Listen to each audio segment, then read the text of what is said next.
What's up, everybody? You know what day it is. It's time for your next dose of Warrior Wednesday with your host, that Wounded Warrior guy. That's me. And today I'm going to be doing a video on the importance of sleep. And if you're having a difficult time getting into a healthy sleep schedule, I'm going to be providing you guys with some tips and tricks on how to correct that problem. So, today, on my way to the VA, me and my wife were talking, and I was trying to come up with a title for today's video or a topic. And she threw out the idea, do a video on the importance of sleep. And I thought that that was just a great idea, super relevant.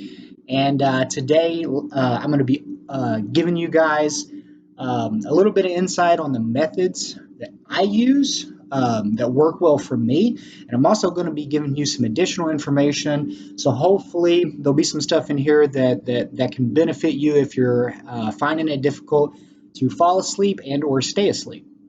But before I get into this video, just want to remind you guys, if you wouldn't mind throwing me a thumbs up, subscribing to the channel if you haven't done so, sharing this video, do one of those things for me, guys, and it's always appreciated. So, without further ado, just gonna hop right into it. I pulled up some pretty cool stuff. I spent a little bit of time looking up some information. You guys already know I try to provide accurate stuff for you that's dependable because I don't want to lead y'all down the wrong path. And as always, guys, like if any of this stuff interests you, you can always reach out to me. I always put my private email that's directly associated with my channel in the description below the video. You can always reach out to me and request additional information. I can send you the hyperlinks.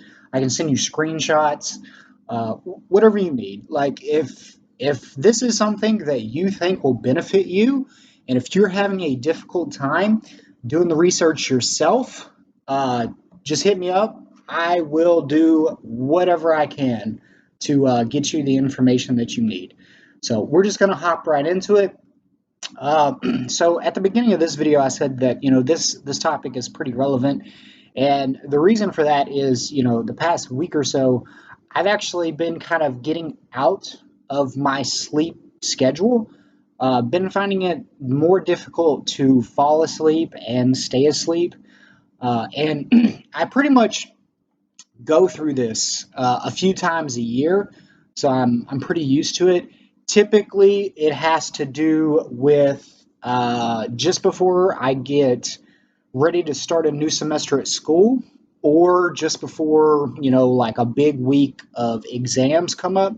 So makes sense, like additional stress, additional anxiety, not dealing with those thoughts or feelings in the right way, and that just results in uh, less sleep or lower quality of sleep that I am getting. So I typically have like a set method that works for me that I found that's pretty beneficial, and I'm just going to go through that real quick. I usually will try to cut out electronics.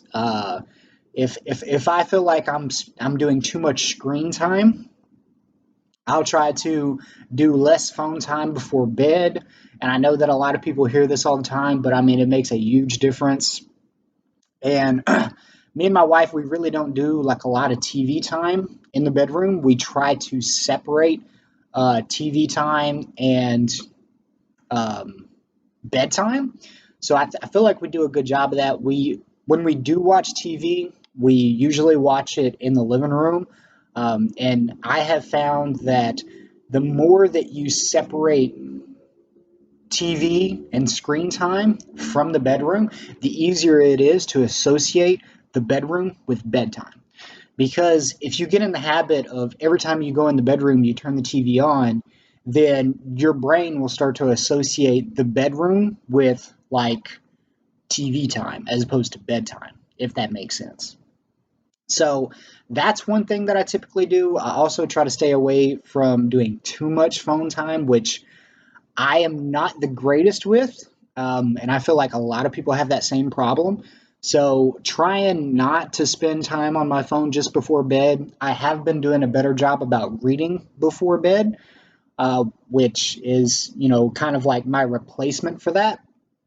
So I usually try to spend about a half hour just before bed reading a book or something like that, which I find for me helps a lot. So a good tip that I can put out there for you guys if you're having a difficult time falling asleep and you're finding yourself always looking at your phone or always checking the time, pick up a book, something that interests you. It doesn't have to be, something boring. You don't need to bore yourself to sleep. It can still be something that interests you, but pick out a book and read a chapter every night, and do that just before you go to bed, and you'll find yourself like your mind will be much more relaxed and it'll be easier to fall asleep. um, Another thing is, if you are not real big into reading, or if you have a set time that you read like during the day or something like that, that's totally fine. I would suggest doing like a personal journal or doing some form of writing just before you go to bed. That has definitely benefited me in the past, as well as I have gotten some guidance from some therapists that say that that can really raise a person's creativity, and it allows them to really like relax and helps you fall asleep. So that's another option for you guys. Another one that I have found, I don't do this as much anymore, but if you are having a lot of problems with stress or anxiety, which is typically the reasons why I have issues falling asleep, there's something that's called progressive muscle relaxation therapy. And basically, what it is when you're getting ready to go to sleep, you'll lay down in bed, you'll start taking some deep breaths, and you'll start tightening groups of muscles and then relaxing those groups of muscles. And you'll go throughout your entire body. So you might start at your toes, work your way through your legs, go into your chest, your back, your arms, and then at the end, you'll do a couple sets tightening the entire body, taking some deep breaths, relaxing the entire body.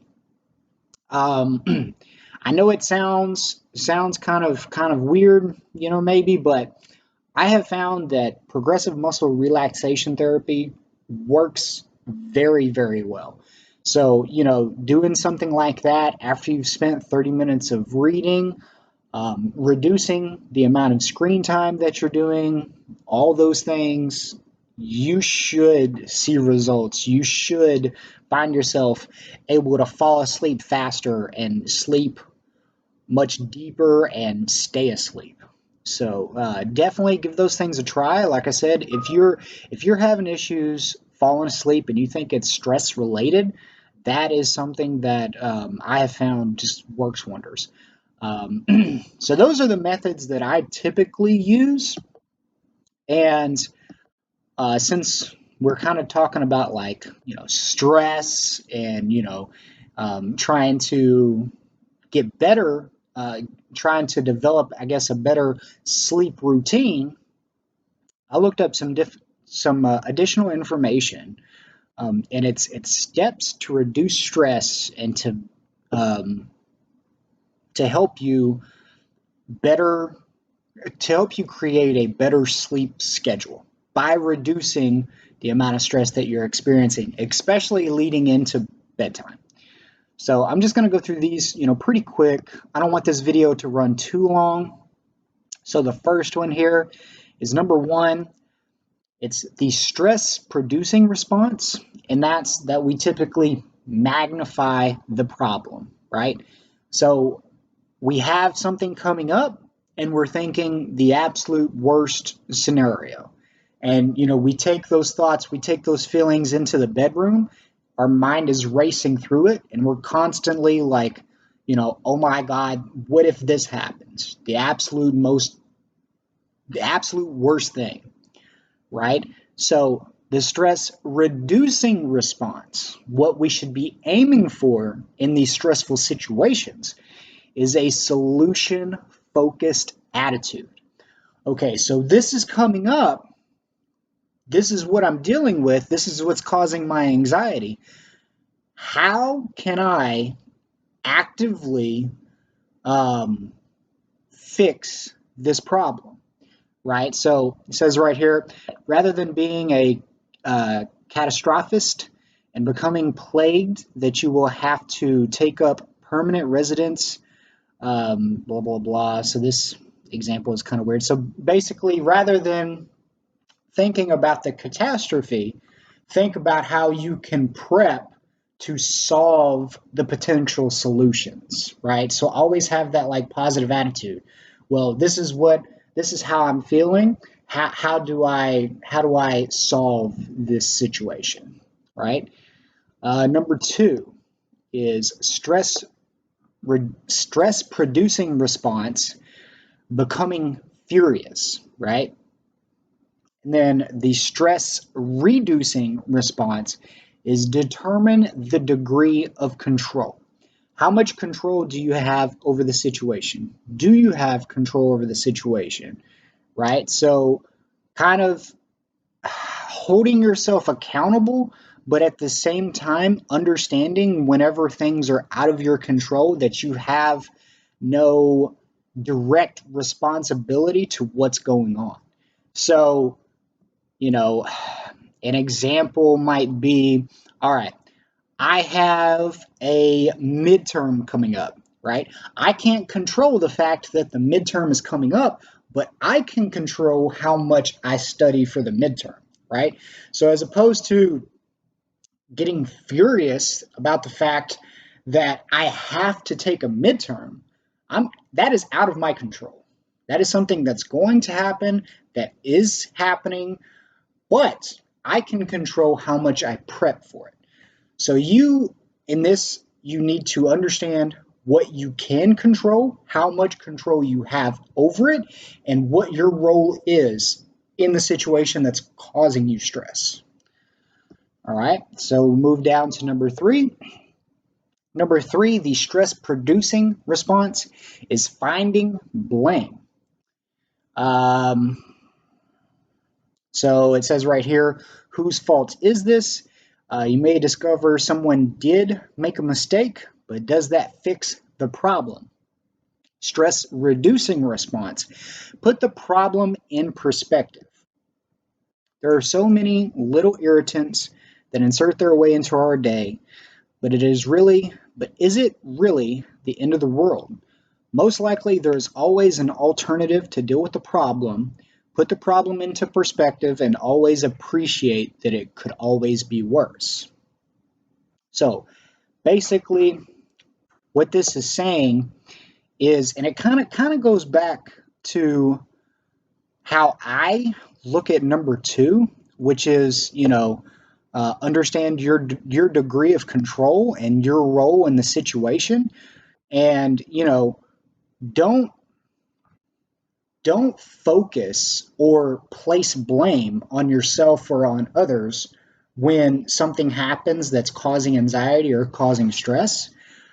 So let's use the same situation. Okay, you have an exam, you prepped for an exam, you did poorly on an exam. Well, don't immediately go into another exam thinking, well, I always fail at prep or I always do poorly at studying, so I'm always going to have the same result as the last exam, right? You're blaming yourself for not preparing for the exam as opposed to, it says here you need to learn how to put it into perspective. Yes, I didn't study as much as I needed to study, but I could have done less. I could have got a worse grade.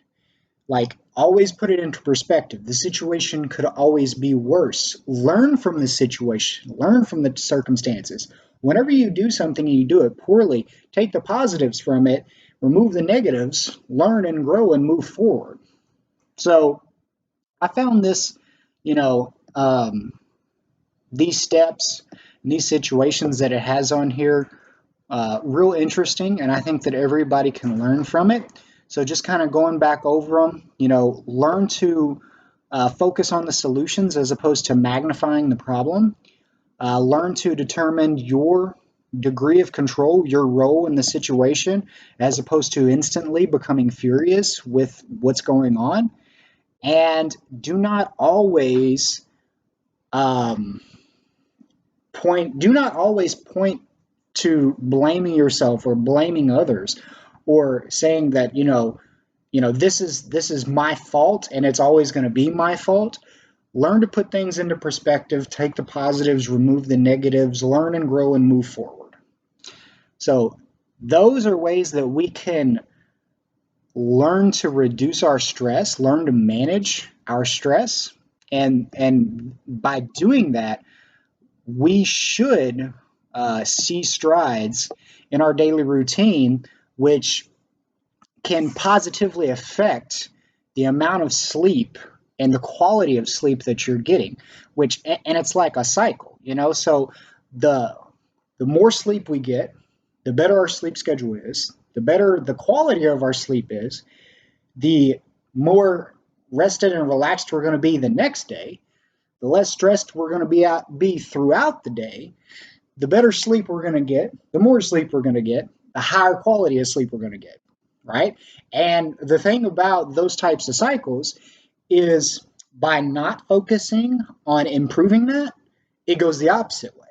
So the less sleep that you get, the lower the quality of sleep you get, the higher your likelihood is of experiencing more stress, more anxiety, which will cause less sleep and a lower quality of sleep. So it's like a snowball effect. It can go one or two ways. So always realizing that and always focusing on improving those things will lead to like a higher quality of function throughout the day, which is important. Um, yeah, so I think we're probably going to stop right there. I think what I'm going to do is I'm going to turn this into a three-part series. So guys, like if you enjoy these types of series, let me know down there in the comments. I will do some more with techniques and tips that will benefit people from reducing stress and improving their quality of sleep. So I'll do something probably on mindfulness and meditation. And the third one, I might actually do a video where, I'll actually do a meditation practice with you guys. So I think that this series will be very, very interesting. I am excited for it. I hope that you guys are excited for it. I hope that these things that I'm putting out there for you is something that you can take something from that will benefit you and improve your quality of living. Because that's my goal, guys. I'm putting content out there based on the things that I'm dealing with in my life as a wounded warrior, and I'm hoping that it's something that you guys can associate with, and something that you guys can take away from and say, oh my God, like these are things that I didn't even know could benefit me, or these are things that I didn't even know I was dealing with. And hopefully this information will, improve those areas of your lives as much as it's improving my life. So that's the goal here, guys. I'm going to keep pushing out this content. And yeah, so I'll see you guys next week. I'll put together something over mindfulness and meditation, and we'll go through all that. I got some pretty cool videos that I started looking at today, so that's pretty exciting. And yeah, we'll take it from there. Before I get off here, guys, just hope that you have a great week. And, like always, even if you don't realize it, even if you don't believe it, there's a warrior in each and every one of you. And I see it. Take care.